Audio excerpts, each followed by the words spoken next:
They wanted this family, this pedigree line, to have a champion cow. Maybe this is hard to follow. They said that this really good-looking cow is actually from this family, and it wasn't. We made up an excuse that we were there just checking tattoo numbers, and we noticed that all the tattoos were done in the last week. So then we called the RCMP.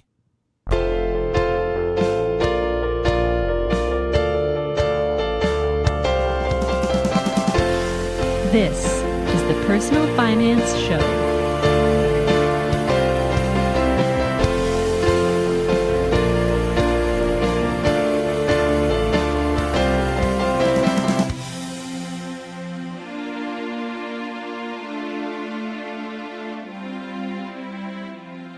Hi, I'm Bo Humphreys, and this is episode 63 of the Personal Finance Show, and the last episode of 2018.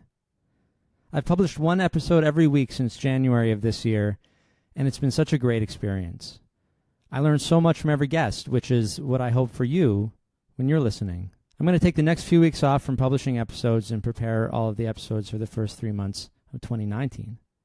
If you haven't heard, my wife Kayla is pregnant with our first child, a baby boy, and he's coming sometime in January. So I'll be busy at work over the next little while assembling future podcasts so that I can spend the first few months of 2019 learning how to be a parent. And I couldn't be happier that my final guest of 2018 is my cousin, MacWilliam. MacWilliam helps developing countries get money when they need it most.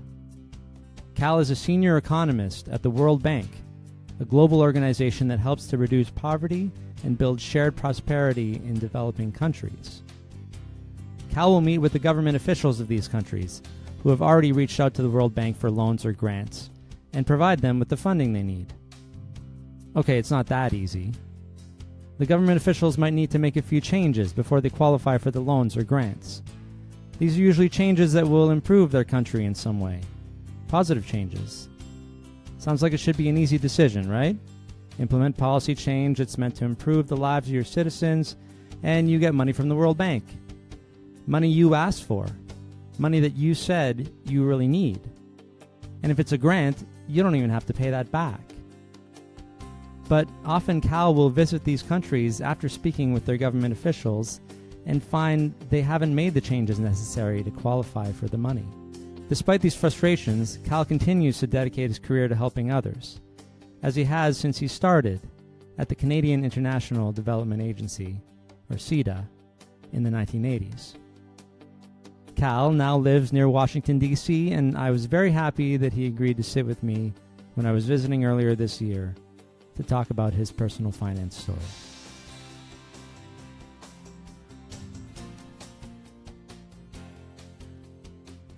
My first money memory, I'm not a person that was like driven by money. No, and okay. Still not driven by money. So yeah. My first money memories are not very vivid, or like I needed money to buy that candy or no, exactly. Okay, but I can remember my first kind of like memorable money moment, like where money started to mean something to you. No, kind of where just money was. Here's what happened. So I can remember when I was maybe 14 or 15. Okay.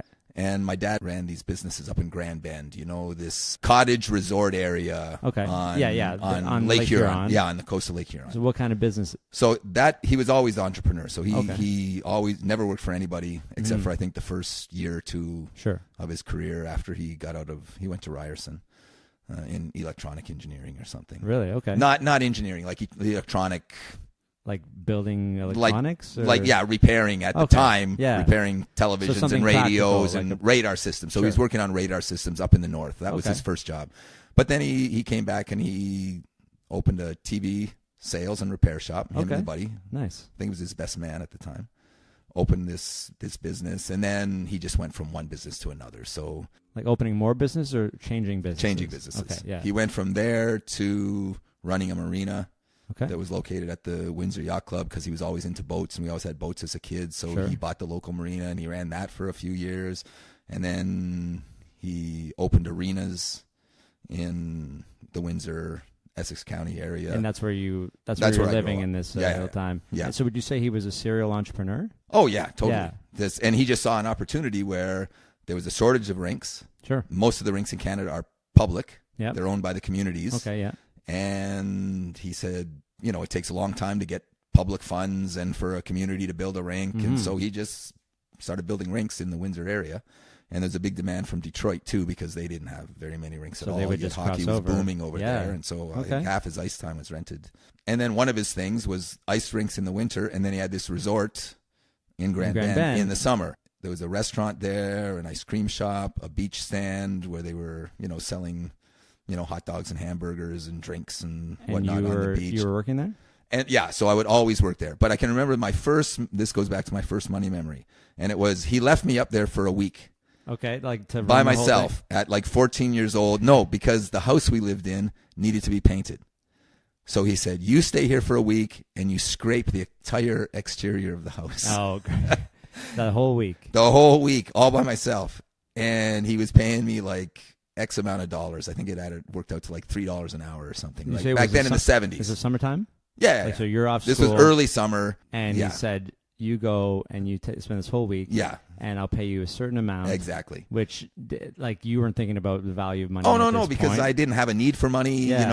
I was, whatever I needed for money, I could basically get from my father or whatever. There was no restrictions. So, like, it doesn't sound like he was, like, extremely well off, but he was making money with these businesses. He would be considered rolling them into the next business. upper middle class. Okay, upper middle class. Yeah. Like, these were all successful businesses that he ran. Like, he would run it and make a lot of money and then move on to the next one. Yeah. It's not like he would. And he would make money selling them because he had probably brought it up to a certain. So he was able to build the businesses up because there are serial entrepreneurs that do not do that. The business fails and then they move on to the next thing and they start over, right? Right. And so he was none of his businesses ever failed. Okay, and he never lost money at anything. I don't think. Wow, that's really good. Yeah. And he just kind of. Do you think he just bootstrapped this whole concept? Like, did he learn how to do this?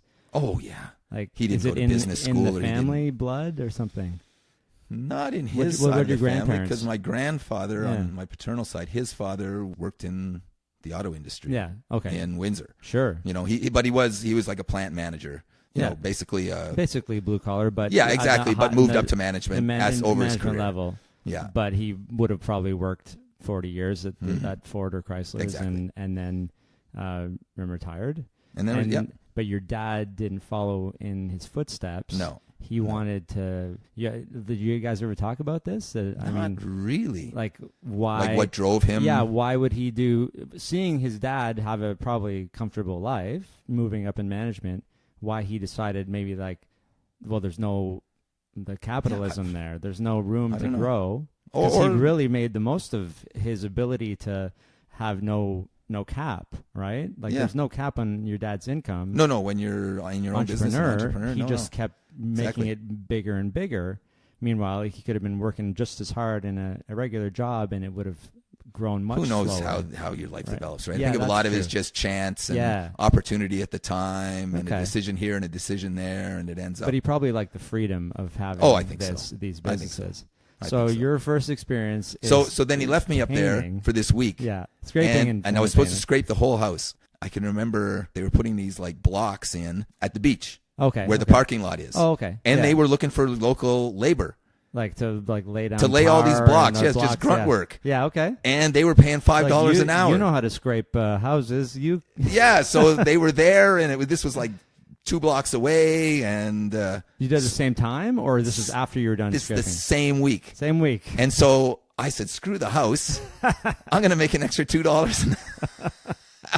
Screw what your dad's going to say? I didn't even think about that. No, really? Okay. And that's why it's my most memorable first money experience, because it was the wrong thing to do. You weren't driven by money, but I wasn't driven by but money. You were this time. But I think it was more because I didn't really want to scrape. Yeah. And this was a little bit easier, even though it was grunt work. And more value. And more higher pay. Okay. But my dad was pissed. And I thought, you didn't think of the negative value. No, exactly. And so this is why it sticks in my mind, because it was the wrong decision, and you shouldn't be driven by the extra $2 an hour. Like, you made a commitment. Yeah. And if that would have been, let's say, not my father, another employer, that would have been, you would have been fired. Yeah, exactly. Yeah, or your reputation would have been sullied as the local laborer. And so I think the lesson learned, and that's probably why it's memorable, is you commit to something. stick with it, Stick to get the your job done, contracts, yeah. and move on to the next thing after. If you realize, or this time you didn't have a choice this time, like you made your choice, but really you didn't. Your dad said do this, right? Yeah. And there were consequences. And sometimes we do make those, you agree to a job or a contract, and it's really not what you thought it was going to be, or right, or you don't like it, but it's only a week. Yeah. Just tough it out, do it. And without ruining your reputation. Yeah. I mean, exactly.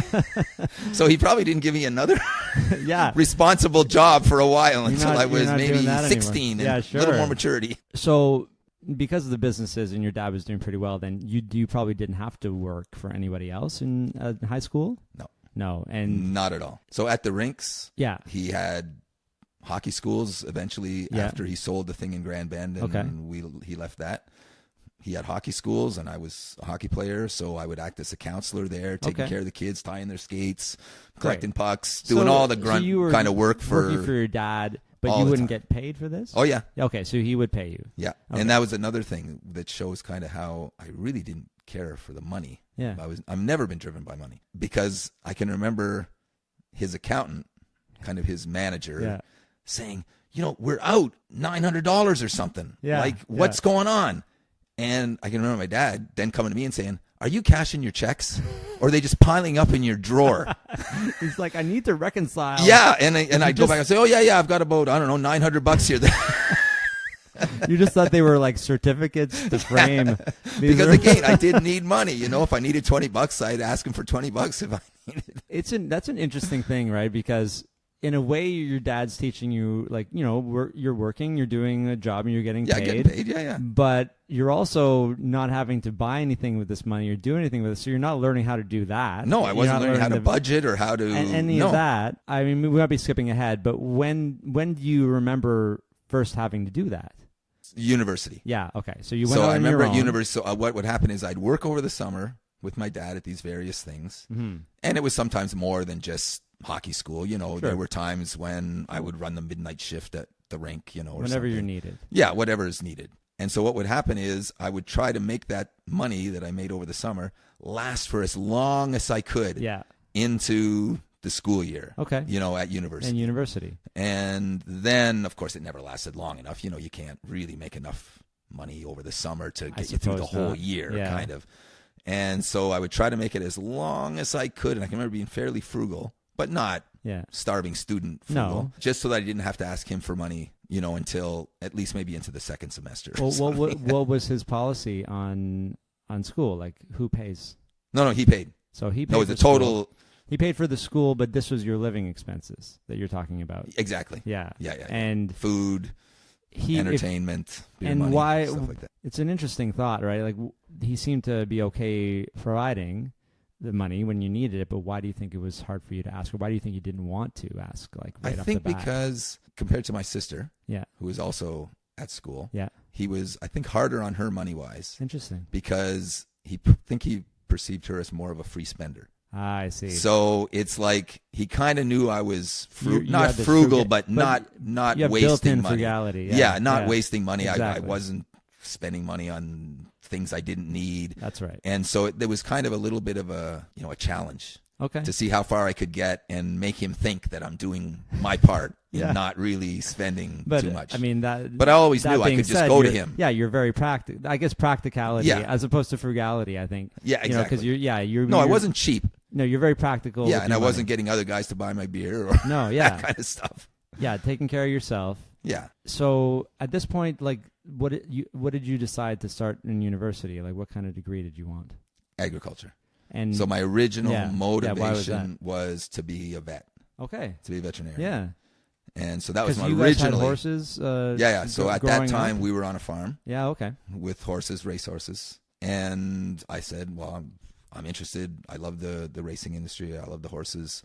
I'll be a vet." Well, let's talk about the race horses. So when did your dad start breeding, or was he breeding racehorses? My grandfather. Okay. My grandfather on my mom's side had racehorses. So this is all. And he was quite wealthy, so he had Yeah, racehorses. My two uncles, my mother's two brothers, so they had racehorses. It was kind of in the family. And can then you explain what does it mean to have racehorses, and like how do they generate money? Can you just give a brief for people who don't know? Well, I would not say they generate money. No, okay. I mean, they Oh, do good if point. you get lucky. Sure, okay. So, But you don't go into the racing business thinking you're going to make money out of this.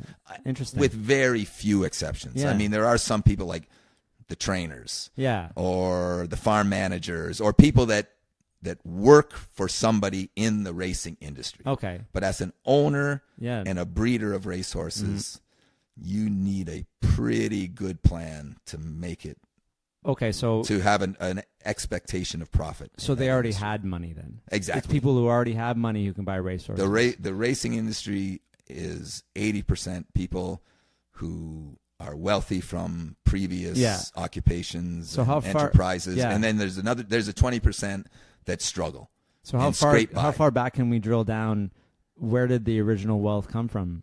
My grandfather on my mother's side. And is there a specific like industry or like thing? He was in trucking industry. trucking. And did he build like a company? Yeah. He had maybe the biggest trucking company in Canada. Okay. Yeah. And so And then both my uncles, my Yeah. mother's brothers, got into that. so Yeah. so did this wealth trickle down to your dad? No. Then? No, not at all. He got zero. Interesting. Yeah. How does that work? Because when my grandfather died, my mother and her two brothers were the beneficiaries of Yes. his estate, Okay. and they were already in the business, Okay. and my mother wasn't. Yes. So she said, So this is your mom's. the mom's brothers dad. will get the business, Yeah. and she just stayed out of it Okay. and So turned the business over to it's, them. You know, you wonder like if there's a chain of wealth, does it end, right? No, it kind of ended And there. it kind of ended there Yeah. for your mom, but your uncles, so your mom's brothers, Yeah, they got more of a. I guess, they got the business. Would you say? I don't want to say free ride. Do you feel like they got the an easier life? better because end of that? the stick. Better end of the stick. Yeah. But your mom, who we haven't talked about. No, but she there was no working? need for Was the she money. My dad working was as doing well? fine. No, she No? never worked. She worked as a very young woman, Sure. pre-kids kind of, And of course, we're talking about a different generation as well. yeah, no, exactly. And so that was this the is- norm. That definitely was the norm at standard. this time. Yeah. So no money coming down, but and we got into this because of racehorses. You were hanging out with your uncles, who had the racehorses. Oh, I followed their And your racehorse and your stuff, and then my grandfather. dad got into it, hanging out with my mother. They Yeah. were at the racetrack all the time Okay. with my grandfather. Yeah. Okay. So Yeah. he knew about this business, and now back to the fact that it doesn't really make you money. What's No, the it's a draw? passion. It's It's a a passion. passion. Okay. Yeah. It's a passion For me, it's a passion. I think for wealthy people, Mhm. there's different drivers. Okay. Like one is just, for some, it's a passion for them too. They want a Kentucky Derby winner. Sure. They want the profile. Or They want the status. Is there a status. status. Yeah. And then for others, and I know, I have lots of friends in the industry, Sure. many who are quite wealthy, Yeah. and they are in it because of the networking, because Okay. there's other wealthy people in there, and they Interesting. network and they make connections, and there's all of that. But I really think you have to love the industry, and you have to love racing and Interesting. Yeah. raising horses. It's challenging and it's exciting. And you wanted to. This is what you wanted to do. Maybe Yeah. become a vet and then go back. So that's what was my original motivation, Yeah. was to be a vet so that I could be in that industry. Because it's what you knew, is what you Yeah. liked. Yeah, And exactly. Guelph is probably one of the best places for agriculture. That's the only vet school. University of in Guelph, only Ontario. vet school in Yeah. Ontario. Okay, I didn't Yeah. realize. And being in agriculture is kind of your traditional way yes. into vet. You take animal science. And, Okay, so you did that. Yeah, but I did not continue with the vet. Okay, so you Studies. got a bachelor's degree. I got a bachelor's in Agriculture. Yeah, just And like it's a then- general agriculture Yeah, degree. animal science. Animal science. And then I did a master's in agricultural economics. I did apply after my second year to vet school. I see. And Most people don't get in after your second year. I see. But I said, I'll give it a shot. If I get in after my second year, great. And you didn't. And I didn't, which is normal. Not many do. Yeah. Were you disappointed? That I didn't get in? Yeah. At the time, probably after that second year, I was probably disappointed. But after that, and once I graduated, like at my bachelor's degree, I had lost the motivation to be a vet. I didn't really want it anymore. Because you said you're not driven by money, and so like this, being a vet is. I don't know if there's a lot of money in No, it. in the Not vet really, right? industry, I thought there was. Yeah, or just But decent. the more I was exposed to it, and for a couple of summers there, I did hang around the local vet for a while, like for a couple of weeks, just to see what it was like. Yeah. And it kind of just struck me as, nah. Okay, so like if I'm going to stay involved in the horses, I'll be an owner. I'll own the odd little racehorse or something. But agricultural economics, which to me means farming, was there an end goal then for, you said masters?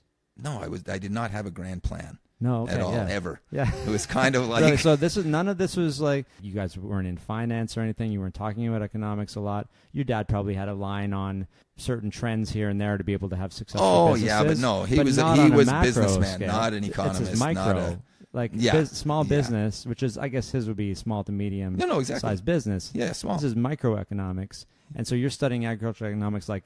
Was it on a global scale or a national scale that you would both, be? Yeah, or even smaller. I mean, and so I feel like the almanac comes in here somehow, like being able to predict certain trends. Some of that kind of stuff. There were some stuff like that, and because agriculture versus just general economics. There were. This was stuff like modeling price trends. Yeah. So you, in hindsight, actually, if somebody was telling you they were going to that now, where would they end up typically in a job like teaching? Economics? Sure. If you get a PhD or something, you could be teaching economics. You, as I did, ended up in development.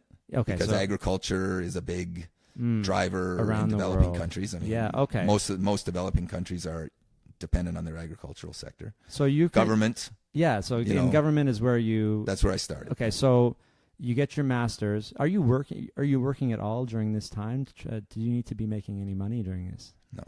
I'd go back in the summers. Yeah, in the summers, go back home. There is some privilege here in the story, right? And I wanted because a lot of people they need Ontario assistance, OSAP. No, that's probably the first time I would have recognized that I'm fortunate here. Yeah, at school because I had no concerns about money at school. But maybe some of your friends. Oh, exactly. That's what I mean. Yeah, because so I could see it around me. Yeah, but it didn't affect me. And it's like, if you have money, some people are driven by money because they have money or because they don't have money. Either way, and you weren't. Do you remember ever having a scarcity moment? Was there anything? No. So never. And I can even remember another kind of money moment that sticks out. Please. After my fourth year. Yeah. My dad said, if you want to go back, if you still want to go to vet school, and it's going to take another 4 years, don't worry about it. Oh, he said that to you. Yeah, you're covered. And he said, if you've met some woman, I had a girlfriend at the time, if you met some woman, you want to get married, don't worry about it. We'll cover the costs. We'll get you through this. No, or wedding, you can do all that. Yeah. You can still go to school. That is, that's so nice. But I didn't want to. And do you remember how that made you feel? Oh yeah, just I'm free. Yeah, I'm free to make the decisions I want to make without having to worry about baggage around money. That's right. Finance and and it's such a it feels like such a rare thing these days. I guess it depends what your background you're coming from and the demographic cohort that you're hanging around with. Is if most of your friends are privileged like you, then you don't see it. A lot of your friends were not, right? At university anyway. Oh yeah. Right? Yeah. And so and a lot of my friends in high school were not. Yeah. Did you feel like because I did just listen to a great podcast episode where they talked to someone who's a trust fund kid and she was a teacher, but she had to hide all of her privilege because people are like, is teaching a hobby for you? Oh, yeah. No, I know. Is that something that you ever ran into? Would people be like, I never noticed that. Like the silver spoon thing? No. I mean, I know my friends considered our family amongst my high school friends to kind of be the best, most well-off of my kind of group.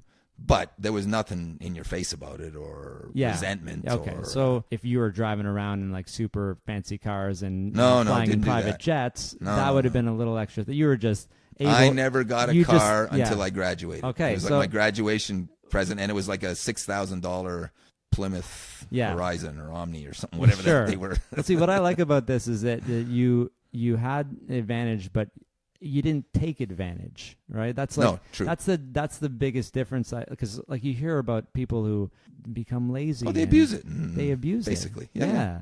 And so, or they become gaudy and flashy and Yeah, exactly. Just, so you have this degree in economics now, and or master's in agricultural economics. You didn't have to worry about anything. Well, you don't even really have any of your own money though right now. No, I don't have any money. So you don't have nothing. You don't have. So that's another interesting. I started thing to too. worry after I got graduated. I'm thinking you don't actually have any money. No, but you he'll take care of this or that. But if you were like, I didn't have to worry about it. You didn't have to worry about it. But if you wanted to, I want to go on a trip, or I want to do something that, I mean, your dad seems pretty easygoing. Oh yeah. But maybe he had a line somewhere, but it's not. Maybe he never did have a line for you. But you would never. But ask I never to cross pushed it. You never pushed the line. Yeah, I never pushed it. So I don't know where his line was. Okay, yeah, exactly. Because my sister might have a better idea. Yeah, she might have pushed the line, yeah. right? And he sounds like he maybe put his foot down at a time or two. Yeah. And my other brother, my one brother, he never pushed that line either because he was totally independent. Okay, so he was like my dad. He didn't want to rely. Kind of an entrepreneur, a go-getter. You weren't reliant on him. Yeah. But you realized, well, first of all, you don't have any money, so you can only make so much at that age and go to school. But also you would have made your own money if you had to, if your dad would have been so generous. Although I remember worrying when I graduated, like, oh my God. Yeah. Now I got to get like a real job. Well, what if on my own? Yeah, and you. So how did that work? Were they still coming to universities to recruit at this time? I remember that was more of a thing where you could go to a job. No, fair they and were. They had a job fair for like graduating class. So you could go and interview and stuff. Yeah. Is that where you got your first job? No, because I was fixated on this horse thing.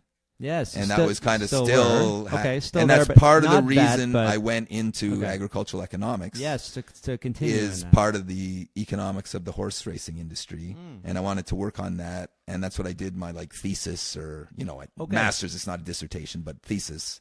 So you're still there. I didn't realize. Yeah. So I was interested in horses, and I was looking at the taxation issues in horse racing too, and stuff like that. So then when I graduated. And again, this is probably due to privilege. Yep. I had a straight line to the Minister of Agriculture. Amazing. And I just went into his office and started talking to him because he knew my dad. He knew our so farm. He knew exactly where I lived. But it's not we're acknowledging privilege, but we're also defending hard work at the same time. Because what happens is we don't have the conversation about privilege because we feel sometimes like it diminishes our hard work. So I want to acknowledge both. No. So you did this. You did your master's. It wasn't like exactly. Handed it to you. And I actually applied independently for a position at Windsor Raceway. Okay. Which was a pretty big racetrack. Sure. Outside of Toronto, it was the biggest one because it drew from Detroit. Okay. So it had a big population base. And I also then went to see the Minister of Agriculture, and I sat down in his office and talked to him and convinced him that Agriculture Canada has almost minimal relations with the horse industry. Really? That it's big industry, employs X number of people. Yeah. It generates so many revenue because at the time, about 7% of all the bets placed at every racetrack went to the government as a tax. Okay. So it's pretty lucrative. For I guess so. And I said, and you do nothing for the industry. Like you have all these programs in dairy and pork and all the other stuff. Yeah. And the horse industry employs just as many people, maybe more. And it creates more green space than maybe these other farms, and yet it's ignored. So then I convinced him that you need to do more with the horse industry. Okay. So I said, okay, we'll give you a job and you figure it out. You do that. What we should do. Okay, so that's where you got started. Yeah. And then, but that didn't last for very long. Oh, okay. So I set up this thing, the Canadian Horse Council, and we had a few meetings about, what does the industry need from the government? Yeah. And it didn't get much traction. I mean, there's a lot of demands, and I just moved into the kind of mainstream. But you're in the government now. Yeah, mainstream government. So you use this new idea in a way to get into the government infrastructure. Yeah. And then you moved in. What was your next position? So after that, we're going way back, right? Yeah, way back. It was.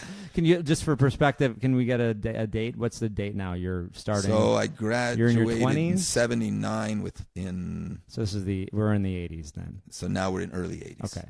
Early 80s when I joined the government, 81 or 82 or Bo just joined the world. Yes, that's right. You were just born and I'm just starting out in my career. So you're in Ottawa. Yeah. Working for the government, because that's where you had. But when you did the horse council thing, did you have to move to Ottawa? Okay, so you had to move to Ottawa. So I moved to Ottawa. So that's when you left Windsor, and now you're moving out east. Yeah. Anything really different about that versus like living close to the border versus living in Ottawa? I thought I'd moved to the North Pole, climate-wise. The cold. Holy mackerel. And you're not Windsor's very, it is. Essex County's quite Well, temperate. Most of southern with the Ontario lake effect and everything. is in the United States, basically, in terms of the parallel. Like, all of Canada is straight across except for that. No, it's like the same as Northern California.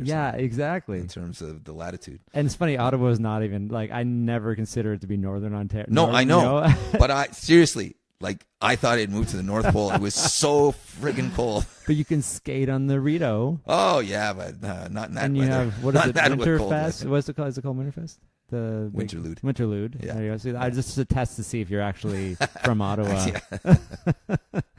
So you're there, and is that where you met Laurie? Yeah. We met in June of 83 and were married in May of 84. Yeah. So what's your role at this point? Say when you got married. Let's just go with 84. So when we got married, I think after this horse thing, I became what's called the chief registration officer. Okay. So that's responsible for the actual application of this weird thing called the Animal Pedigree Act. Okay. So, your dogs get registered and they get papers. Sure. And cows get registered and they get papers, and you keep track of all the lineage. I didn't know about the cows, but that sounds right. Every animal. Every animal in Canada. Well, everywhere. purebred, pedigreed animal is Okay. registered with a number and a tattoo or an identification so that they can keep track of their pedigree in order to improve the breed. Can you define pedigree for the lay people? It means you know who the father of that animal was, you know who the mother was, you know who all the grandparents. You can track lineage. Of an animal. Exactly. It's like an ancestry I didn't of every realize animal that in at Canada. all. Every there's a purebred family registered tree for animals. Oh yeah. I don't know why this is so crazy. Way better organized way than better people. than people. Because of safety reasons? Because you want to improve the breed. So you're trying to, like this sire or this father, he produced cows that produced a lot of milk, let's say. And so then you keep track of the mother, and you want to know, does she come from a family with a lot of milk? And you want to keep... I grew up near farmland most of my life. This is blowing my mind. I don't know why. I didn't know any of this. Yeah, wow. So there was an act, an act of Parliament that regulated this. Okay, and you were there so I was in charge of this. Register the new animals or the... So there were associations for Holsteins and Guernseys and Jerseys and... all the different breeds. Holsteins are the black and white ones. Yeah, exactly. For all the different breeds of animals. Yes. Pigs, horses, cattle, everything. Beef, mostly cattle, farm, dairy, but also there's racehorses as well? And racehorses, yeah. But mostly horses. Mostly farm. I mean, the big thing was animals, farm animals. And, of course, there are horses for equestrian riding and horses for... so those are all pedigree. A lot of people still use they're horses. All registered. Yeah, okay, so all registered. 80% of the headaches and the problems were with the dogs, just because people, a farm animal is just a business asset. Yeah. Dogs are like your kids. Yeah, dogs are. So if anything goes wrong with your dog, this is a big issue, Well, what's an issue? How does an issue come up in your registration situation? So there was one where this gentleman called and he said, "There's this cow who's being shown in these shows because this is big money." Yeah. Yeah. I forgot about that part of it. Yeah. Cow shows. And I mean, it all goes back basically to their milk production, and so they think cows that look better and have better structure and better size and mass and whatnot, they can produce more milk. So the better quality of animal you have, the more milk it produces, your bottom line goes up. Okay. Right. So they said this cow's winning all these prizes, and the guy says, "I know it's fake. It's not the real cow that is assigned that pedigree and that number." Oh, it just looks better or something. And they're replacing it. But they wanted this family, this pedigree line, to have a champion cow. Okay. Maybe this is hard to follow. No. So they put in they said that this really good-looking cow. This is awesome. Is actually from this family, and it wasn't. Wow. And so you can test this through blood test, DNA testing. Okay, right? so you you would then have to investigate this? Yeah. So then we said, okay, we'll look at this up. And so we did a little bit of investigation ourselves and looked like, oh, the guy might be onto something here. Yeah. Because we made up an excuse that we were there just checking tattoo numbers, and this is a routine random audit. Exactly. Yeah. And we noticed that all the tattoos were done in the last week. Like they should have been done whenever over the last 5 years. Yeah. And they were all recently done. So the guy clearly had not been wow. properly tattooing his animals, and so there was room now for mix-ups. Okay. Or for playing around. Yeah, so there's room to now there's evidence room to manipulate, to investigate further. Exactly. So then we called the RCMP. So the oh yeah, okay, the RCMP checks this out. If there's any non-Canadians listening, this is like calling the FBI. Yeah. Yeah. Because this is liable to fines and penalties. And, because now I'm really drilling down on this. This is much. not very personal finance. But it is. This is about the reasons. For this is people's personal finance. Yeah, yeah. Right? This is their business. This is their livelihood. How much? For sure. How much would this cow be worth? These cows can be worth $100,000. Like over the course of their lifetime. No, if he were to sell an animal. If something was this valuable and produced this, because they're going to try to use it to breed more. Exactly. And so it's really worth it to fake this. Exactly, because what happens in the cattle industry, which you can't do in like the racehorse industry, the thoroughbred racehorse industry, that cow can't just have one baby a year. Okay. They can have super ovulate and take the embryos out of that cow and how often? Like every cycle. How long? Well, once a month. Like for like a female cycle. Yeah. Okay. And they could take cows are like us, and they can ovulate. They're mammals. They could end up having several eggs ovulate in a single cycle. I don't know why I'm thinking them as not mammals. No. You're the same thing as us. Okay. Yeah. So and then they take those and they put them in surrogate cows, but the surrogate cow is really irrelevant because the genetics all come from the egg. So your degree in agricultural economics or master's has prepared you for this. Oh, kind of. Because this is what we're talking about. This is the money of farming, but also big farming. This is really fascinating. And you do this for how long? How long you need the registration? For maybe 3 years or something. 3 years. Yeah. And then you just keep moving up in the Canadian government? Yeah. So then and this also is reflective of money not being a driver. Yeah. So then Lori, my wife, decided, this is boring. Let's do something more interesting. Like just get out of Ottawa, you mean? Not out of Ottawa, but she wanted to travel. Lori, she's a huge traveler. Sure. She just back from Croatia last week. So Lori wants to get out and so travel. She says, why don't you apply for the Foreign Service and become a Foreign Service officer? This is just something that you could do. Or she was looking into it? No, she just said, why don't you look into that? It'd be fun career to travel around the world and be a diplomat. And interesting. So I did. It's nice to have buy-in from both of you. Like, if you were just like, I got to go to another country. And but she was the instigator, so that was nice because then you could be working. And she was like, yes, let's do this. Yeah. Right? No, and I had already was on a fairly steep career path at Agriculture Canada.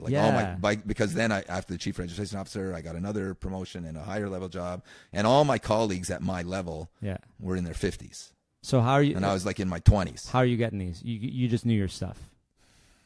Yeah, did everyone have a master's in economics? No, and that's the thing. These older guys didn't necessarily have master's. They were old degrees. school, and at that time, it's not like today.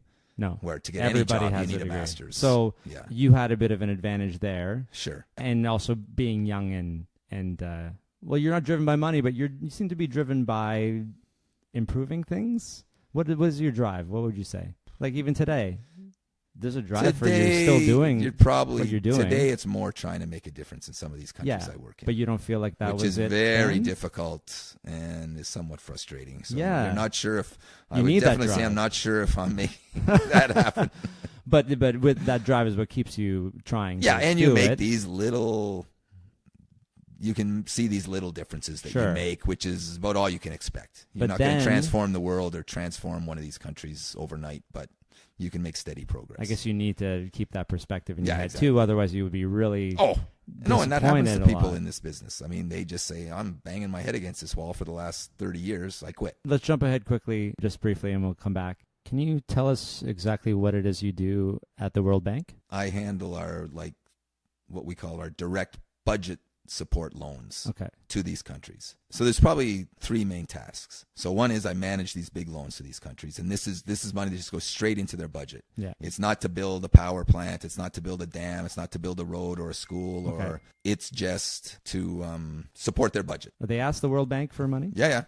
and they need it just for general. They just stuff. need it to. They've It's got a not- hole they- in their budget. They don't have a plan. You know, they're running a deficit of 3 or 4% of GDP, yeah. and they need to plug this hole. Or their country's going to collapse or something. Like something's really going to. Yeah, or their debt will become unsustainable. Okay, yeah. You know, they ask the bank for money, and we say, okay, we'll consider this, but you need to fix this, this, and this in terms of policy reforms. Sure. So the reason why they're not doing so well is maybe because No, exactly. they're not because doing so well with because human they beings. have bad policies. And Yes. Economic policies, social policy, all about it. social, taxation, public financial management. They're They don't just in spend enough they're on in education, shambles. health. You know, these are This is this problematic their places. last, like their final straw is to ask the World Bank for money? Like, is this a last resort for them, or is it just for the part of the countries process? I work in, Yeah. which tend to be the poorest of the poor. yeah? Yeah, we're really the only. I shouldn't say we. Development institutions. Yeah, the World Bank. So the bank, what, the IMF. Yeah, okay, International Monetary Fund. Bilateral donors like Canada might give money, the And U.S. might give money. These organizations are in place for this specific reason. Yeah, exactly. To give money to people, spread money around the world where it's needed, so that the world economy is sustained. Is that to reduce poverty. to reduce poverty? That's the MO. Yeah. That's the really IMF has a slightly different one, but the bank is for poverty reduction okay. and equitable economic growth. Okay, so and you don't have to name the country if it's not. Oh, no, it's fine. Appropriate, but like, so you pick the country. And So like yeah. most of 80% of my time is in Haiti now. We give we give grants to Haiti. Yeah, okay. Because they're so poor that Yes. we don't want to Yeah. increase their debt load. They would have trouble paying it back. So it's grants. You actually just give them the money. We give them the money But they in have to exchange meet- for policy reform. The other thing is that I would provide them with policy dialogue and advice. So Okay. they would say, Helping listen, them reform. we need help in improving our customs administration. Sure. There's leakages. Yeah. We're not getting the money we should out of custom. There's fraud. People are bringing there's guns and drugs in contraband. and all this. There's Yeah, all kinds of stuff. sure. You know, we've got leaky customs, and Okay. we could get 4% more of GDP If we plug in those revenues holes. if we plug these holes. And you have best practices from So from then the US? we would bring them from where? From the US, like you're able No, to because you can't. World Bank is it a US entity? No. Okay, World Bank just happens to be located here in DC. Because the U.S. is its largest shareholder. But you are a private company? No. We're an international financial institution. But I mean not governmental. We're is that an international financial interesting? institution. So the governments of the world, Oh, the countries of the I world, see. own the World Bank. But no one. The U.S. has 17%. Canada has like 2.4%. Okay. No. So they all own it. There's no majority shareholder. No. Everyone gets a vote on what is done. Well, everybody votes in proportion to their Yes. capital stake in the bank. So it's like a public corporation. Yeah, kind of. But only governments can own the shares. Right. Interesting. And we can only lend to governments. Okay, before I'd never asked you the question. I thought it was a U.S. entity, No. and that they just kind of sent So around the world. the Okay, World Bank, I mean it is called the World Bank. the World Bank, the IMF, Yeah. and the United Nations, they were all created at the same time at the Bretton Woods Conference. Okay. Right after World War II. So the World Bank was created to rebuild Europe after the Second World War. Ah, that's the timing. Okay. So it was originally, it still is, called the official name is the International Bank for Reconstruction and Development. That's what it's called. Yeah. And they just shortened it. And yeah, it's just the moniker now. It's easier. Is the World Bank. But once that kind of chore of rebuilding Europe Yeah. was done, Yeah. then they said, well, what do we do with this institution?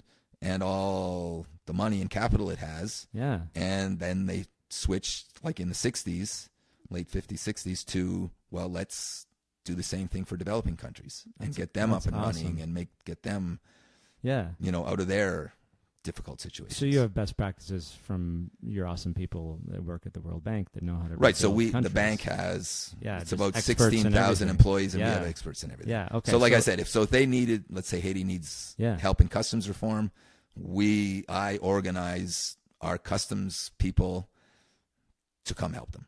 Yes. And to help and to provide what we call technical assistance or analytical and advisory services to give them ways out of it, to solve this problem they might have. So for Haiti, you're giving them grants. What would be frustrating about that? Just because it's not making a dent? Well, it's not just Haiti. It's any of the countries we work in. It doesn't. The issue is you need to do this reform, and there's all kinds of political economy issues and constraint. Exactly. Okay. And it's not necessarily the government resisting. No. Anytime you bring in a policy reform, whether it's here, Haiti, Africa, Canada, U.S., there's going to be resistance because it's going to upset the apple cart, and somebody's going to somebody's going to be hurt by this. Even though they're in shambles and you're giving them money and they're asking for your help, even that, it still is going to take a while for them to put this stuff in place. Sure. And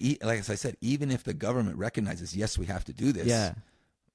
For example, the people that now benefit from leaky customs, of course, at the border, they're going to resist. Are going to resist. Yeah. And these can be very, very powerful lobbies and very powerful individuals. And they can't trust that this is a better way.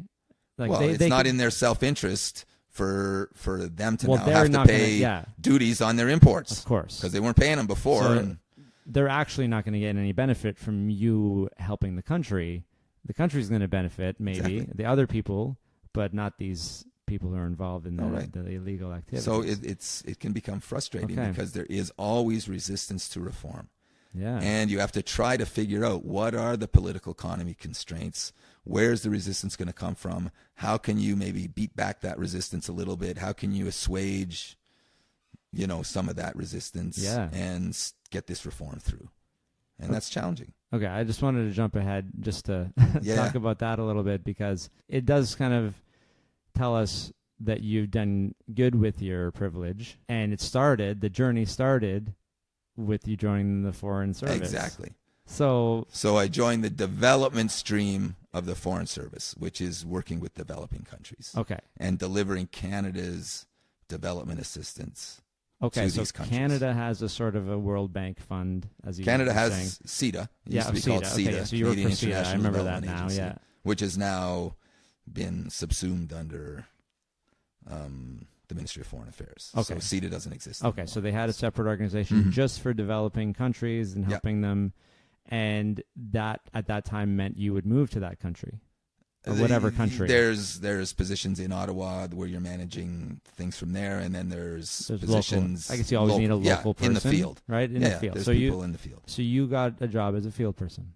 So we were in Ottawa for a couple of years with CETA, and then we got moved. Whatever opportunity. It was your decision, or did they just say you're going here? No, that's part of the deal. Yeah. As a Foreign Service officer, you're expected to. You're ready to move around. Yeah. Okay, yeah. So you knew, and did you know how long this was going to last? You could always just stop working for CETA. Oh, it was at the time. It was going to be my career. Okay, so that was it. So you're like, we're going to move around. Yeah. Lori loves it. She made the decision. Basically, you're cool with it. Yeah. Right. Everybody's happy. You're moving. But around. the way this all started was, I was going to say, is not being driven by money. Yeah. Because I had this fairly steep career trajectory in Ag Canada. And joining the Foreign Service, I started right at the bottom. Okay. Like right at the bottom. That was the thing. And if you would have been my more salary driven was by cut money, more than in half. But at this point, okay, so are we saying what? How many years before you joined? Like, is it 6 years or more? I joined CETA in 87. Okay, so and I think I joined the Canadian government in 81. Yeah. Okay, so 6 years or so. Yeah. And now you're making money. And are you able to? Are you an awesome saver too? Like with Ag Canada? Yeah, like when you were just working and no, I wouldn't say that we were so flush with money that I was saving. But you're putting it away, or you just keeping up with your costs? We had You bought a house? I had a house prior to getting married. Okay. A farm, because I had my horses there. Oh, in Windsor? No. In Ottawa. Oh, you bought a property? I had bought a farm property in Ottawa. And was it like something you could buy yourself, or you like a mortgage? Or? Oh yeah, I had a mortgage. Of course. Okay. Yeah, but and this is small, not that expensive. Mortgage rates are high in the 80s, though. Oh, my first car loan was 21%. 21%. And did you benefit from the savings rates being high too at some point? Well, yeah, of course. That's all relative, right? Yeah, your savings rate. But I didn't have savings. I had to borrow money you for were a car. Borrowing, and by the time you had savings, was it still high? Like, well, there was a period there where it was kind of shaky in the sense that inflation was crazy. Yeah. So I'm paying 21% on my car, and my mortgage wasn't that bad. Mortgage rates were still reasonable. What, reasonable, like and 10%? I think that probably something like that. Yeah. But then the Canadian government threw in a wage freeze. Okay. To try to control inflation. Oh, and that's you. So now I'm paying 21%, and you're not getting an increase, and I'm not getting any cost of living raises. Increase even. Yeah. To keep up with Now I was getting raises because I was being promoted. So you got that standards, the base, the salary. So you have high interest rates. Yeah. So there's really no focus on like building up a retirement fund. Do they have RSPs at this time? Has that been created? I feel like I've never had an RSP in my life. Oh, really? Okay, because we should talk about that.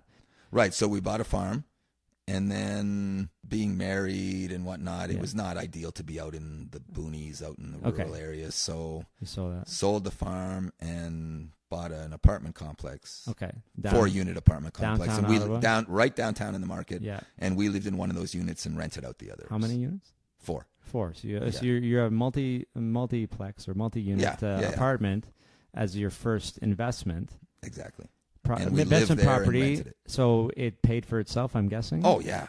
Was it easy to say, like, how much down payment would you have needed for this, or did the farm pay for it? Did you get that down payment money? So kind of. Okay. Yeah. It's good to talk about. I didn't get it from like my dad or anything. Yeah, sure. But my grandfather, the trucker guy, for each grandkid, he bought whatever was like 1,000 shares of Hiram Walker's. Because Hiram Walker's is in Windsor, right? Yeah. And so he just station. Put it away.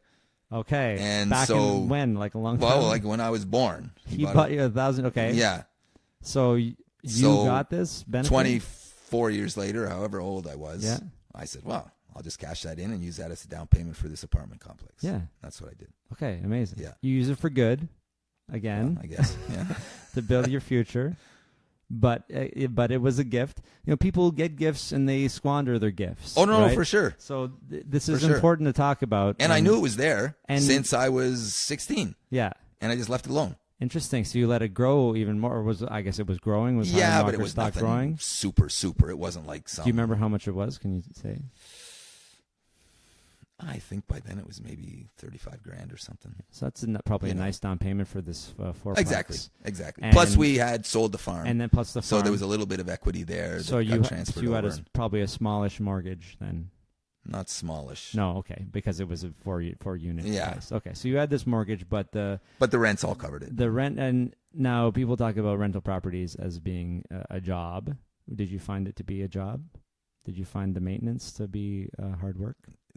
Not the maintenance, or the because it was an old heritage home. Okay. That the guy had completely renovated. Oh, I see. Okay. And when he had renovated it, a developer, when he had renovated it, I shouldn't say a developer, like a builder, independent guy. Mm-hmm. Once he had renovated it, he put it on the market, and so we were the first ones to buy it after the renovation. So it was in perfect shape. So perfect, good to go. Yeah. But the tenants, were they? There was some hassles. There was always issues. And we had one tenant, I think, that was there for like 10 years. She was great. And the others though moved quite often. So you buy this, you live in it for a couple of years, and we then only lived in it for 3 years or 4 years, and then you moved. Buggered off to Zimbabwe. So you keep.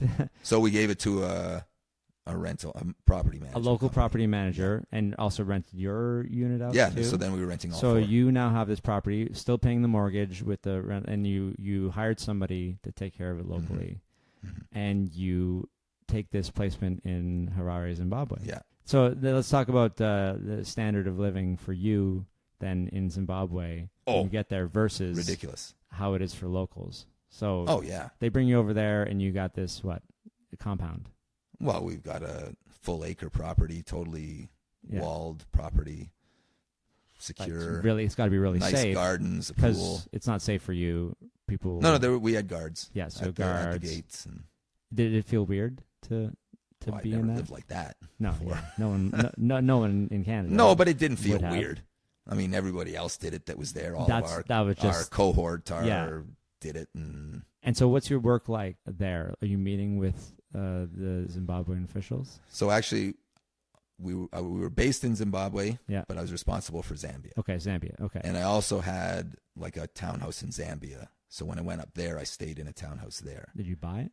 No. This is they just all provide it. these are provided by the government. Okay, so when these you're are- there, like this is was all government CETA housing. stuff. This is CETA just- house. You're living there. You don't have Yeah, to worry about it. exactly. You're making money. You're not making money. Well, you might be. But we actually have at to this pay point. rent. You have to pay rent. You still have to pay rent. Okay. Yeah, so they didn't because the provide Canadian that. government, they know, listen, you'd have to be paying rent in Ottawa, you pay rent here. Okay. Now, a place like that, an acre property with all these gardens and pools and everything would have been way more expensive Oh, for sure. than we had to pay. But they realize a family of So they charge four you at the what was time. reasonable. Exactly. Okay. Exactly. And the government maybe owned the property? The government did not own the property Okay. we were in, but they do own some properties. They do own some properties. Yeah. Okay. So Yeah. so this was, how long were you in Zimbabwe? 4 years. And the conditions of Zimbabwe at this time? Oh, fantastic. Okay. So they're I mean, good. it's deteriorated seriously since then. Yeah, but so why were you sent there at that time? Oh, it was a developing country. It's still because Oh, no, it's poor, considered poor, developing, poor, Yeah. and you're And so- Zambia was even. Of course, you're poor. Zambia. I forget you're dealing with Zambia, Yeah. but you're living in Zimbabwe because not safe to be in Zambia. Because Zimbabwe was CETA's what they call decentralized Okay. location. Okay. So CETA managed all of southern Africa out of Zimbabwe. Okay. Yeah. So it covered Malawi, Zambia, Zimbabwe, Mozambique, Namibia, Lesotho, Swaziland, South Africa. And so you and Lori decide at this time that you want to adopt some kids.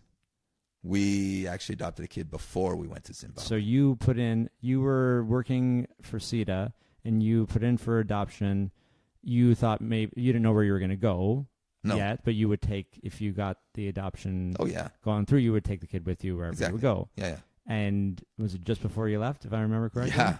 So like what? How We soon? we knew that going through the public adoption system is very difficult, Sure.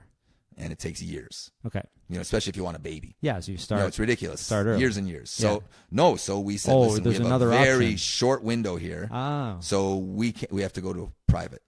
Oh, so I can't even remember how does that work? what agency we went through.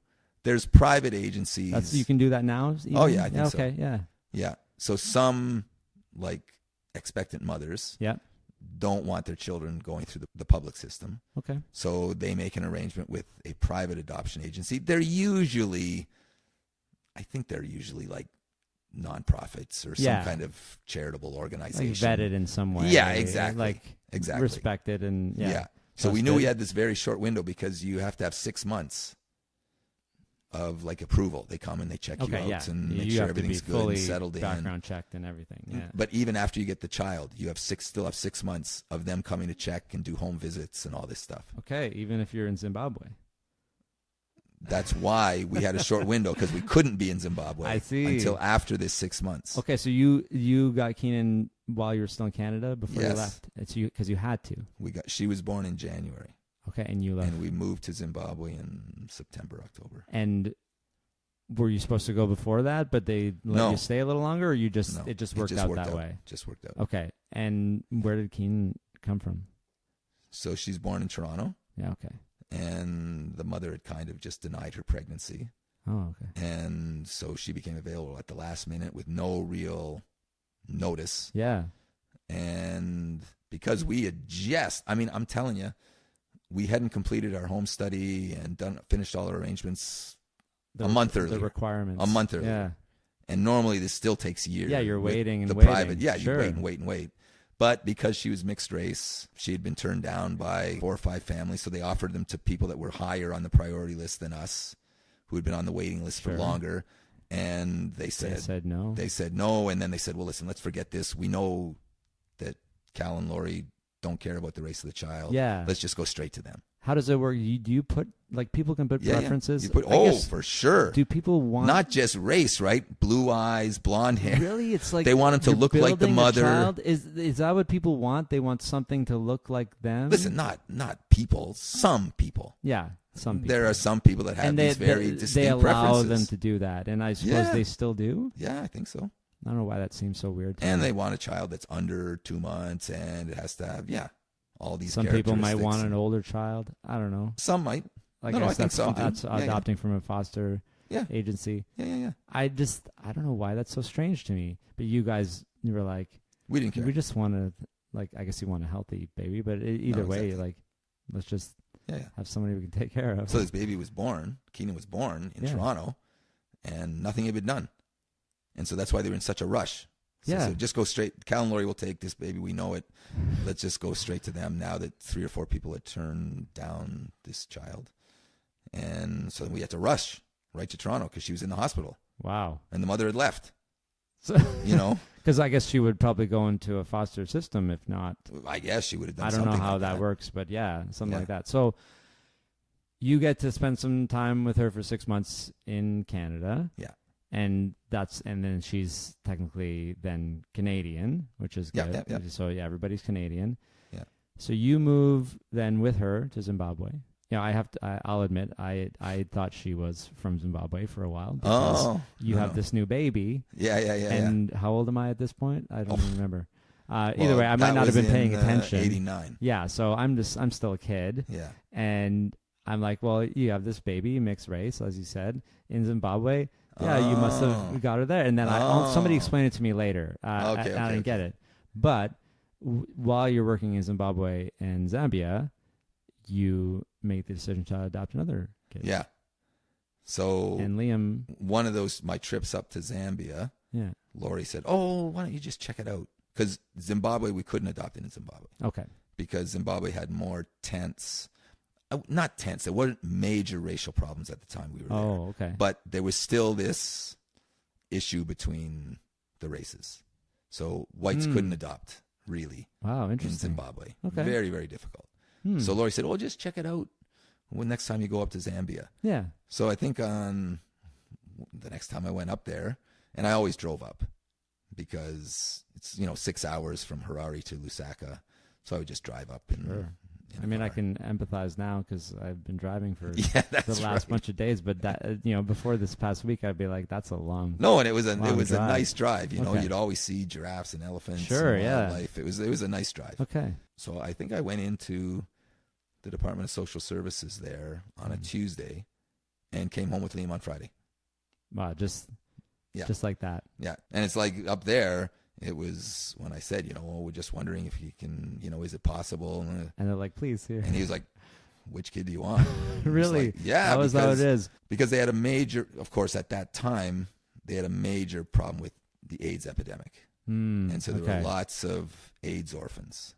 Yeah. Whose parents had died and like lots. And this was not one kid Liam's case. But no. But his parents obviously... No, he was just abandoned. Yeah. They weren't. Yeah. They probably maybe couldn't afford to have the baby. No idea. Who knows, right? Right. They have no background. But whatever. Zero. Yeah. So a multitude of possible reasons. No, on Keenan being in Canada. Yeah. We have a full background. Okay. So you actually. We know all the history of the mother and the father. You don't know the names. Okay. But you know their medical history. You know their background. Which would help you with her in the future. Exactly. If something happened. Exactly. Yeah. But William, you didn't have Zero. any of that. Zero. Okay. Yeah. Okay, so you're in Harare, you're helping Zambia, and then you get another assignment. You guys are living there, but... No, so then after that assignment in Zimbabwe ended, we were supposed to come back to Ottawa. Sure. And I said, I don't know, that sounds boring. And Canada's boring. And again, it was kind of at Lori's insistence. No giraffes? Why don't you take an education leave? Okay. And get your nice. PhD? Yes. Is that something you It was kind of in about? the back of my mind, but Lori really pushed it, and so we did. And So- what advantage does this have for you? Oh, it's just, and I would say this to anybody, building human capital and Yeah.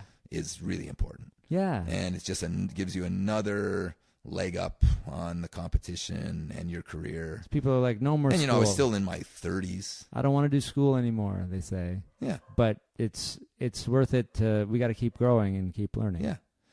So I would have been Yeah, so you're in your 30s. Yeah. in my 30s. And so, So- I so said, much- let's take a education leave. Yeah. And so I ended up applying at various schools, and Vanderbilt in Nashville gave me the best deal. Okay. With a full scholarship and a teaching assistantship and everything. And they do that for PhDs. They pay usually. Is that how it goes? Not everybody, but they do offer a fair number of scholarships. Because you got to do some work for them while you're there. Is that why? These schools compete for students. Yeah. Because they want the best students that will then, once you're out, and if you became a high-profile person here, They there, can another way, then say- it builds their school's reputation. So they give Like you're They- doing right now. You're talking about them now. yeah, that's right. So they We can edit this part out if you would. Yeah, rather no, not. and it's a good school. It's Okay. a good school. See, the system works. Yeah. So they do give a number of scholarships, and then they do give research and teaching assistantships. So there you do get paid for work. Yes. You have Did to you work. do that? Yeah. So I got a teaching assistantship, and then I got a cash bonus, probably just because they knew I was mature and I did quite well on my So GREs. did you make and money stuff. doing a PhD? No. You were able to use that to live. Lori had to work, and Okay, so Lori's is she nursing at this point? she is She's about to? semi-nursing. About She to? does not have her full nursing degree done yet. She's always wanted to maybe do this. Yeah, and so she just got get into into it. phlebotomy Okay. and working with a Is kind that of blood? yeah. Okay. So she could take blood, My wife's give in med school. intravenous, but not a full-blown nurse. Yeah. Okay. And she was working for like an alternative doctor, alternative medicine guy. Okay. Who's into these alternative therapies.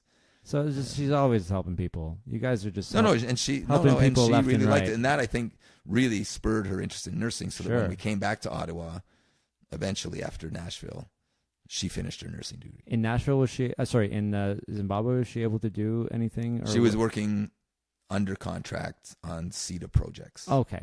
So like she did get a social bit- work and Yeah, she was managing healthcare of some kind. Yeah, Yeah. what they call the Canada Fund, which is this little projects fund where they give Okay. money to this school and that school that's and this awesome. organization Oh. and that organization. That's really And great. she kind of oversaw that. I didn't know that. But also, you have two babies. And she both was, of you are Yeah, taking care of these. yeah. Was your time mostly taken up by work, or did you have time to hang out with that whole family? I had full time. I had plenty of time Okay, good. outside of work. So you got to, because you adopting these kids. No, and you want to grow up with them. in Zimbabwe, it's a lot easier to raise children. Right? Sure, because Yeah. you have staff to take care of things, Exactly. right? So do you feel like that was a huge benefit for you Oh, guys to Are you kidding? to Getting through start there those like ages from 0 to 4 with like a like whole massive. team, right? You got a nanny and a cook and a gardener. Oh my god! And that's just because that's how it is. I mean, I know No, that's how it is. it's not. They come with the You're house, also, basically. You're the way that I like to look at it is they're getting jobs because of No, the for sure. organization, and it's not like if you're like I can cook my own food, you go home. Well, now they don't have a job. No, they're no, exactly. That's in certain countries that's important. You know, like we don't want to. No, domestic help in these Yeah. countries is That's good work. It's big work. yeah. And I'll tell you, I mean, I think we probably treated them better than Yeah, a lot of than people others. would, Yeah, yeah. it's So- like because But it was a huge benefit to us. what I like about all of this is like you guys are going all these places and you're just spreading the good, right? Like you're doing good. You You're not hope going there. That's what you're doing. Well, but you are, and you're not going out in order to kill elephants. You know what I mean? Oh, no, Like no, that's no. this is what some other people on a compound might be there for, Yeah. and they might be doing, or they're just going there to be rich and whatever. Yeah. And you guys, you weren't rich. You weren't. No, in those You know, in that You weren't society, not poor, but we you were weren't rich. Yeah, relatively, yes. Exactly. Absolutely. In relative terms, Very well But off. because you don't have this mindset that a lot of, wealthy, ignorant people have. Bad attitude doesn't necessarily come with wealth. Well, But no, I know what you're saying. Yeah, but it's like some people, they have the wealth and then they don't realize how good they have it. Sure.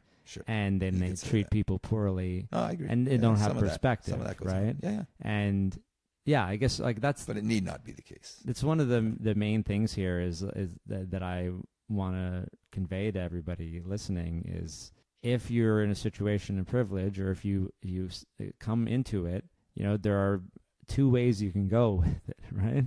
You can go for the good or you can go for the self-serving. Oh, no, self-interest for sure. You guys did good, right? And so you get your PhD. Yeah. Come back to Then we came back to CETA. For how much longer? Yeah.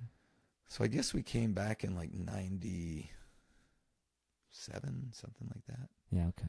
And I guess I stayed back there for 9 years or something because we moved to DC here to Washington in 2006.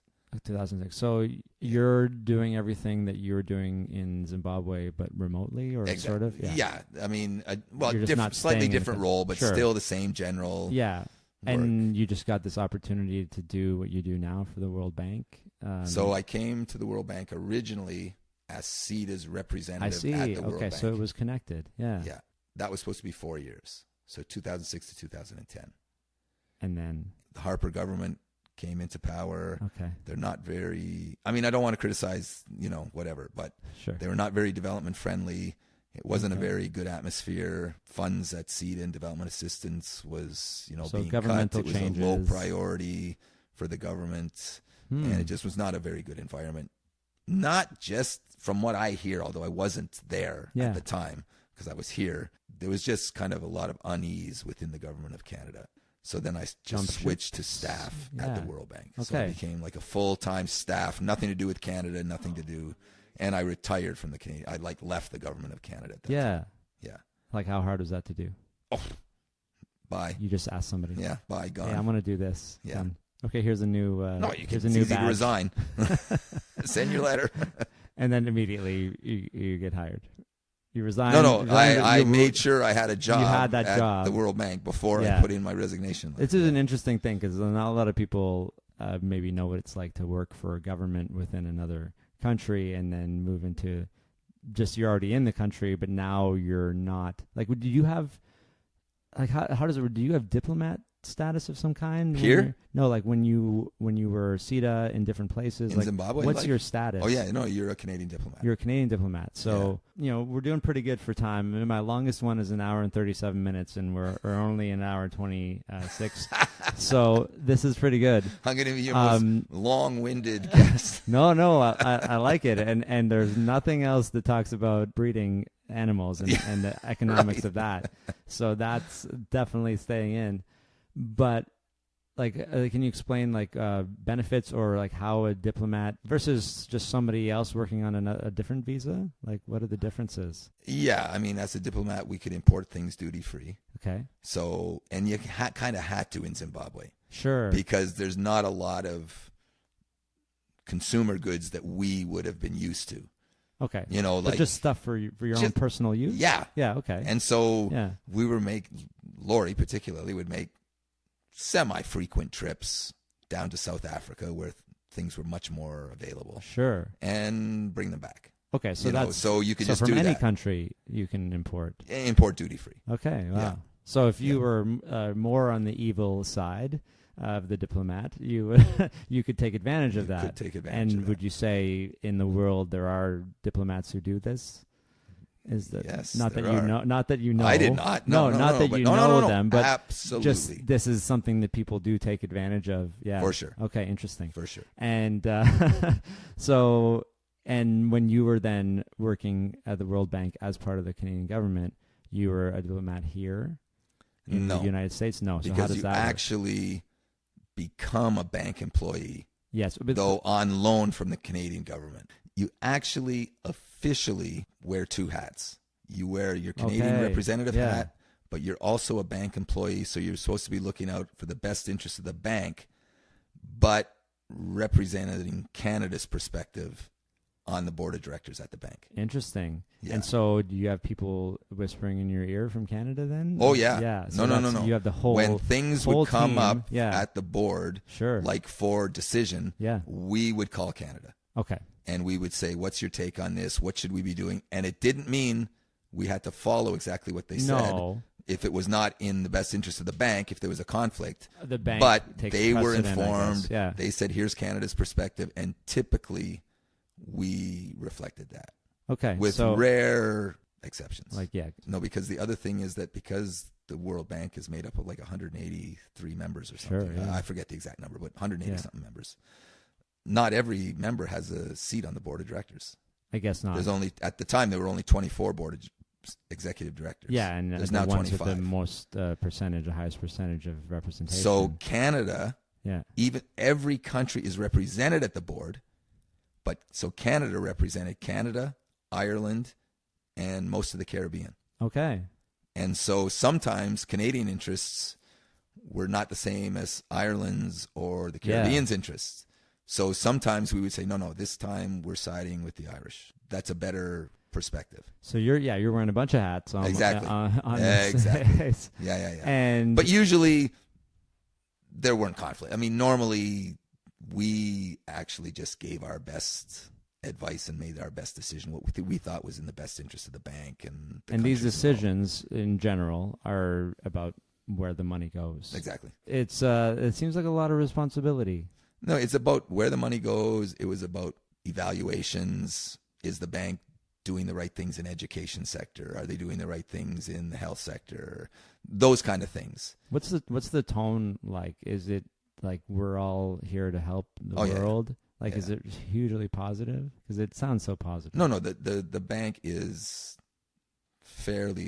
well-meaning. Yeah, and it's like a lot of benevolent people. And, it seems. and staff, most bank staff want to do the right thing and are very, very dedicated, and they're very, very qualified. Like I could not hardly think of an institution that has, and I can remember when the executive director when I was there he was a deputy minister before he came to the bank.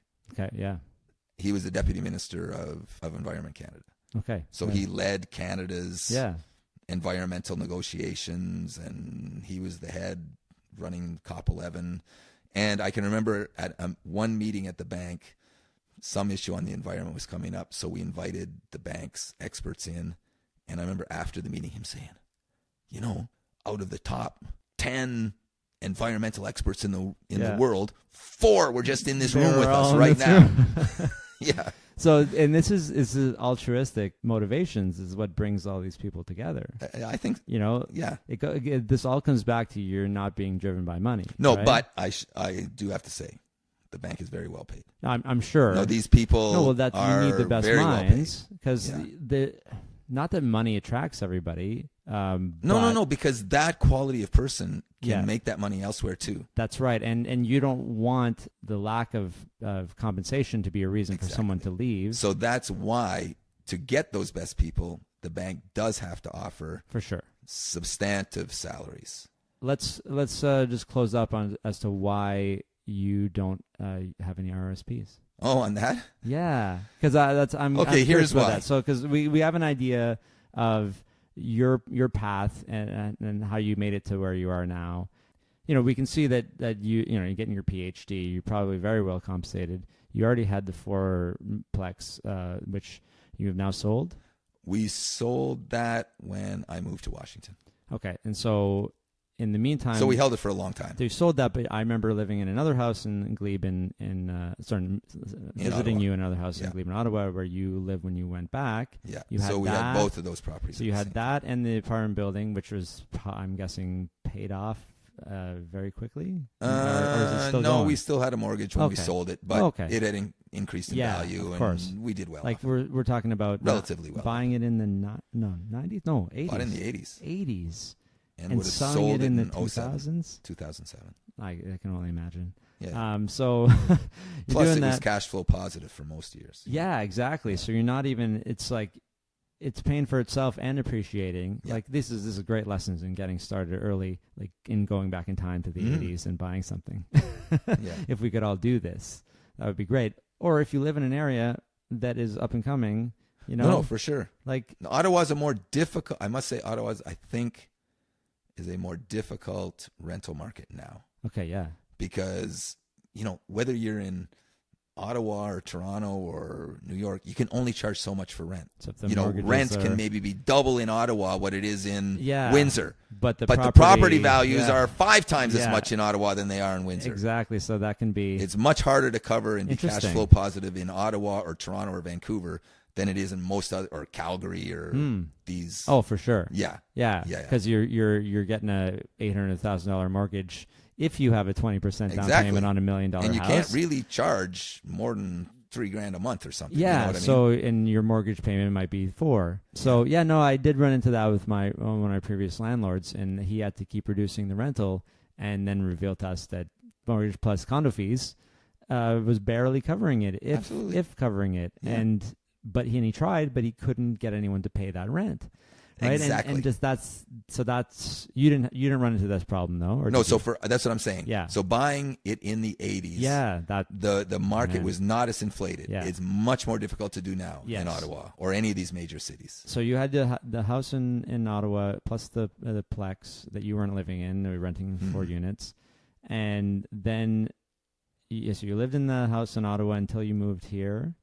Did you keep that house? We sold that too. You sold that. We rented it for... So you sold all your properties. We rented it for 4 or 5 years while we were in Ottawa. While we were here in D.C. In D.C., okay. Oh, more than that. Maybe and then 5 or 6 you years. sold it. Then we sold it. Okay, so at one point you had no property in Ottawa. Is that right? Very short time. Very short time. And then Lori bought the new place. Because, Lori wanted to go back to Ottawa. No, we knew we were going to retire back in Ottawa. You wanted to go back to Ottawa. We knew but you're still working here. Yeah. It's very easy for you to... Well, you like to drive, so you're driving back and forth, and you were able to buy this property here. And we bought this property. Yeah. So is this where all your RSP money is then? Is that why? No, so the RSP was actually a conscious decision. Yeah. It's not this, I ignored it. Although a lot of people do that. Yeah. They just... Well, yeah, they just ignore their savings, their retirement needs. Yeah. And it's terrible. No, it is. It puts them in a bind. That's right. But property is a very similar concept to forced savings in an RSP account. Exactly. So this was a conscious decision that when you do an RSP, basically you're giving up present consumption for future consumption. Yeah, exactly. Because you're not spending this money now. Yeah. But I knew that being a government employee, I was going to have a good pension. Yeah. Okay. Yeah. I didn't think about this at all, actually. And of course. So I didn't really need any RSP saving. Would be kind of a bonus. That's smart. And I knew I had investment income, and that no matter what was going to happen, unless it was a total housing crash or something with these properties, I was fine. You got that. So why would I give up current consumption and constrain my lifestyle now for future consumption when I'm going to be okay in the future anyway? Well, you're already taking care of it. Exactly. Not everybody has this private or public pension as you do. Exactly. And of course, then there's CPP on top of that. Yeah, but with the government pension, you don't get CPP. How does that work? Oh, interesting. Okay, my government pension, as soon as I take CPP, my government pension is basically reduced by the exact same amount. And but not the case for old age security. Every year that does take up the government pension must take up your RSP room too, though, right? Is it part of it? I suppose it does. Yeah, that's well, most pensions, but this is a very different. I've never paid attention to that RSP room because I don't have RSP. Well, because it's up to them to manage. The government. And I wasn't going to put any extra in there, so I didn't care how much room Interesting. I had. Yeah, okay. So, of course. So you have a pension. Yeah, this is a good thing to know. Like, if you have a pension, you don't have to worry so much about the RSP because it is that is what the RSP is supposed to replace. If I didn't have a pension, you would have to have your own pension. Yeah, I mean, it's a retirement savings plan. Exactly. And a lot of it is meant to replace the traditional pensions and what they were. And in terms of tax implications, so I would be saving the tax now, on my RSP. But I'd be paying it later when I'm going to be at about the same income level anyways. Same goes with your pension, pension, though. That like you're putting money into the pension plan, or like they're taking some of it out and matching it, and that's taken up before taxes. Like that's how the pension works. So it does work in the same way. Yeah, and I mean, if you don't have to do tax, so there was no real benefit. No, that and makes there's sense. no tax benefit to doing it, really. Yeah. I guess it's a bit of a unique situation, but it's interesting to note that you just completely didn't do it, and you after thinking about it, No. and realizing, and there is always a risk of over contribution, and then having to take money out and pay taxes that you don't have to pay, maybe, yeah. which is what people do end up doing. You mean when they're forced to start withdrawing? When they turn into a registered retirement income fund at 71, Yeah. and you have to take out a certain percentage, Exactly. if it's too high, not a No. bad problem to have, Exactly. of course, right? I mean, again, No, except you're taxed on it. privilege problems, Yeah. but also, yeah, the whole point of it is you're supposed to defer the tax, not pay more tax when it comes Exactly. out. And so people do run that risk. Yeah, no, that's good. Like, I wanted to talk about once you got your money, what you put it in, and it seems like you did a good job with the housing, and it's just much harder, Right, and harder today to do that. I agree. And I tried to play in the stock market a little bit, Yeah. and very, very quickly realized you need too much time. Yeah.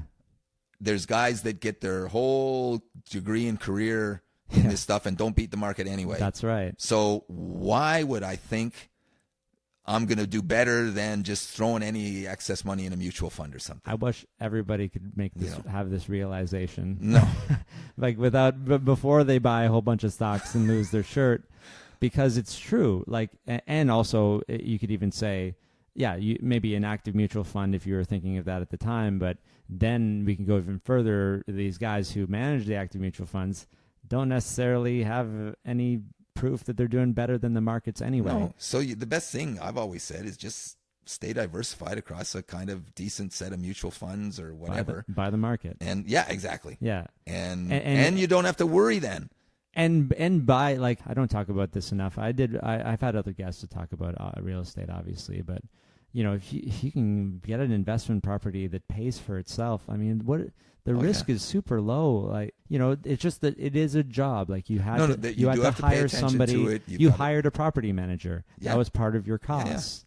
Yeah. So that's all. If you I guess how much of your year would, like, what percentage of your time do you think that property, when you had it, took?